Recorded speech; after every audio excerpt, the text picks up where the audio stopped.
கையெழுத்து போட்டால் என்ன தலையெழுத்து மாறுமா? உயிரெழுத்து என்னை விட்டு மெய்யெழுத்து வாழுமா?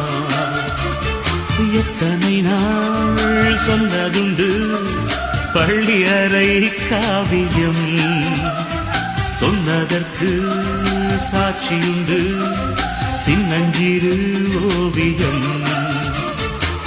ஓடைக்கு தென்றல் மீது இன்று என்ன கோபம்? ஒட்டாமல் எட்டிச் சென்றால் யாருக்கென்ன லாபம்? நீ சின்னமா என் சொந்தமா?